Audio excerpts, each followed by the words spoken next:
Assalamualaikum warahmatullahi wabarakatuh. Selamat pagi, siang, sore, malam. Salam sejahtera dan kebaikan bagi kita semua. Yang kami hormati Bapak Mastur MPD dan kawan-kawan sekalian yang berbahagia.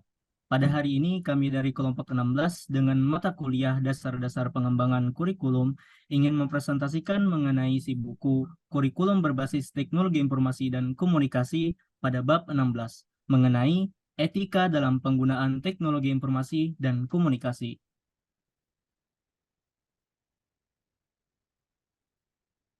Kelompok 16 ini beranggotakan Cynthia IP Ariska, Muhammad Ehsan, Muhammad Rafi Pasyadana, dan terakhir Rifka Aji Zulfan. Langsung saja ke materi yang pertama. Etika atau etik bermakna sekumpulan azas atau nilai yang berkenaan dengan akhlak, tata cara, adat, dan sopan santun mengenai benar dan salah tentang hak dan kewajiban yang dianut oleh suatu golongan atau masyarakat.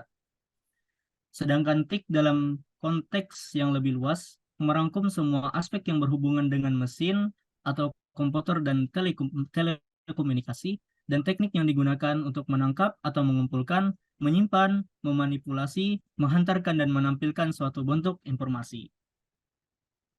Dengan demikian, etika TIK dapat disimpulkan sebagai sekumpulan azas atau nilai yang berkenaan dengan akhlak, tata cara, atau adat sopan santun, nilai mengenai benar dan salah, hak dan kewajiban tentang TIK yang dianut oleh suatu golongan atau masyarakat dalam pendidikan.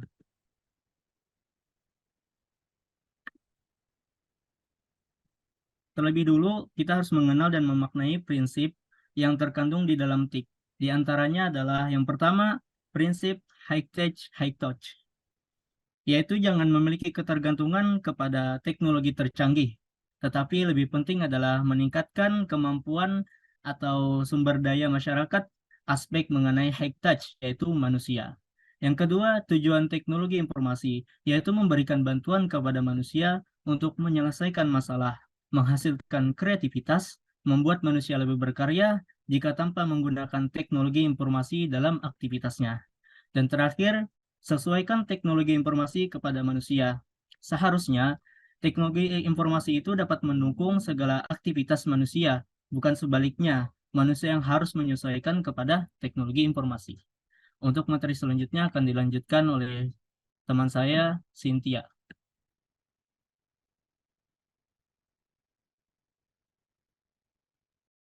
Etika dalam penggunaan TIK. Dalam beberapa aspek, etika TIK ada kaitan erat dengan etika profesi. Keterhubungan tersebut terutama dalam memahami dan menghormati budaya kerja yang ada, memahami profesi dan jabatan, memahami peraturan perusahaan dan organisasi, dan memahami hukum. Etika profesi yang juga harus dipahami adalah kode etik dalam bidang TIK, di mana penggunaan harus mampu memilih sebuah program ataupun software yang akan mereka gunakan apakah legal atau ilegal. Karena program atau sistem operasi apapun digunakan selalu ada aturan penggunaan atau lisensi agreement.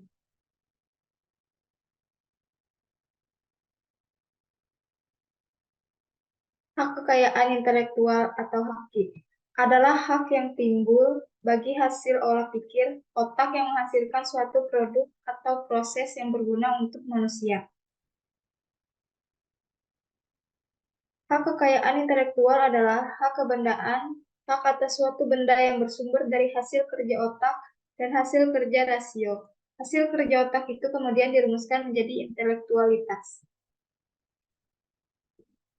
Hak kekayaan intelektual merupakan suatu hak kebendaan yang sah dan diakui oleh hukum atas benda tidak berwujud berupa kekayaan atau kreasi intelektual menurut Munir Wadi. Umumnya, hak kekayaan intelektual digunakan untuk menyebut semua hal yang berasal dari penggunaan otak manusia seperti gagasan, invensi, puisi, desain, dan lain-lain, menurut Arthur Lewis. Selanjutnya, materi akan disampaikan oleh teman saya, Rafli. Isu yang muncul dalam penggunaan TIK.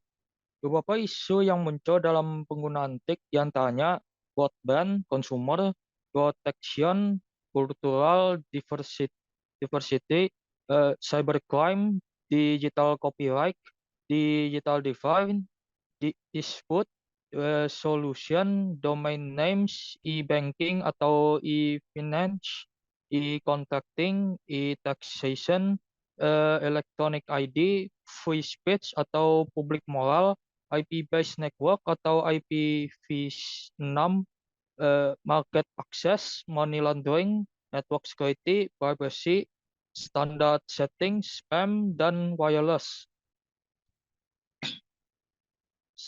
Cybercrimes. Cybercrimes adalah istilah yang digunakan dalam kejahatan maya atau kejahatan melalui jaringan internet sedunia. Privacy, yang teknologi informasi dan komunikasi yang dapat menghantarkan dunia yang tidak bisa dibatasi oleh ruang dan waktu, dapat menimbulkan masalah bagi privasi seseorang atau lembaga. Hak kekayaan intelektual sama dengan hak atas sesuatu benda yang berasal dari otak. Pasal 499 KUH Perdata, menurut paham undang-undang yang dimaksud dengan benda ialah tiap-tiap barang dan tiap-tiap hak yang dapat dikuasai oleh hak milik. Materi selanjutnya akan dibacakan oleh teman saya, Aji Julpan. Selanjutnya ada etikatik dalam pendidikan. Etikatik dalam pendidikan terbagi menjadi 3. Yang pertama sumber etika dan penjaga moral, yang kedua sumber daya manusia, yang ketiga desain dan konten. Yang pertama sumber etika dan penjaga moral. Isu pokok etika dan moral dititik beratkan dalam dunia pendidikan karena fungsi dan tugas dunia pendidikan adalah untuk mengantarkan umat manusia menuju peradaban yang lebih baik dan maju. Dalam masalah akses informasi, tantangan yang dihadapi dunia pendidikan perlu pandai menyaring informasi atau memfilter informasi agar mampu menjamin atau mendapatkan informasi yang berkualitas.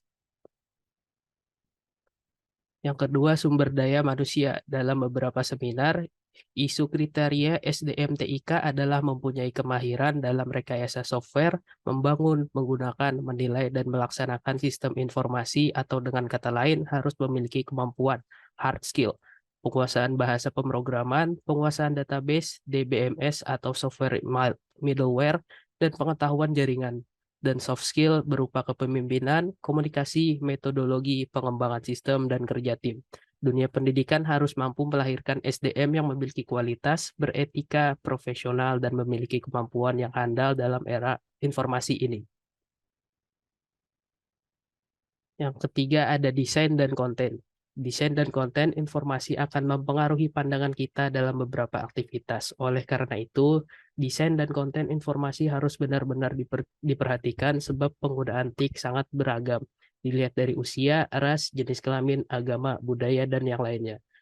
Dengan kemajuan TIK, kita dapat menikmati informasi dengan cepat dan mudah. Selanjutnya saya kembalikan ke Muhammad Ihsan. Oke, terima kasih atas presentasinya tadi kawan-kawan. Sekarang kami ingin memberikan kesimpulan masing-masing mengenai etika dalam penggunaan teknologi informasi dan komunikasi. Menurut saya, kesimpulannya yang pertama itu pentingnya privasi dan keamanan, yaitu penggunaan teknologi informasi dan komunikasi itu harus memperhatikan privasi dan keamanan data pribadi. Pengguna juga harus menjaga kerahasiaan informasi dan melindungi data dari akses yang tidak sah. Yang kedua itu adalah tanggung jawab pengguna, yaitu pengguna teknologi informasi dan komunikasi harus bertanggung jawab atas tindakan dan perilaku mereka. Mereka juga harus menggunakan teknologi itu dengan bijak, menghindari penyebaran informasi palsu atau hoax, dan yang terakhir menghormati hak-hak orang lain. Mungkin yang selanjutnya kesimpulan dari teman saya, Cynthia. Kesimpulan dari saya adalah penggunaan yang adil dan jujur. Dalam penggunaan teknologi informasi dan komunikasi, pentingnya untuk menghormati hak cipta dan kekayaan intelektual, pengguna harus mematuhi hukum dan etika dalam berbagi dan menggunakan informasi yang ditemukan secara online. Kemudian dampak sosial dan lingkungan. Pengguna teknologi informasi dan komunikasi harus mempertimbangkan dampaknya terhadap masyarakat dan lingkungan. Teknologi harus digunakan untuk menciptakan manfaat sosial dan mengurangi dampak negatif terhadap lingkungan. Selanjutnya, kesimpulan akan disampaikan oleh teman saya, Rafli. Transparansi dan akuntabilitas. Penyediaan layanan teknologi, informasi, dan komunikasi harus transparan dalam praktik mereka dan bertanggung jawab atas penggunaan data pengguna. Pengguna juga harus memahami konsekuensi dari tindakan mereka dan bersedia bertanggung jawab atas apa yang mereka lakukan secara online. Kesimpulan selanjutnya akan dibacakan oleh teman saya, Aji Julfan. Hal yang dapat saya simpulkan dari materi ini adalah TIK dalam konteks yang lebih luas merangkum semua aspek yang berhubungan dengan mesin dan teknik yang digunakan untuk menangkap, mengumpulkan, menyimpan, memanipulasi, menghantarkan, dan menampilkan suatu bentuk informasi. Dalam beberapa aspek, etika TIK ada kaitan erat dengan etika profesi. Keterhubungan tersebut terutama dalam memahami dan menghormati budaya kerja yang ada, memahami profesi dan jabatan, memahami peraturan perusahaan dan organisasi, dan memahami hukum. Oleh karena itu, dalam buku ini dikemukakan beberapa isu etika TIK dalam dunia pendidikan. Salah satunya dunia pendidikan sebagai sumber etika dan penjaga moral. Isu pokok etika dan moral dititik beratkan dalam dunia pendidikan karena fungsi dan tugas dunia pendidikan adalah untuk mengantarkan umat manusia menuju peradaban yang lebih baik dan maju. Demikian presentasi dari kami kelompok 16. Jika terdapat kesalahan kata atau kalimat, mohon dimaklumi. Terima kasih atas perhatiannya. Sekian dari kami. Wassalamualaikum warahmatullahi wabarakatuh.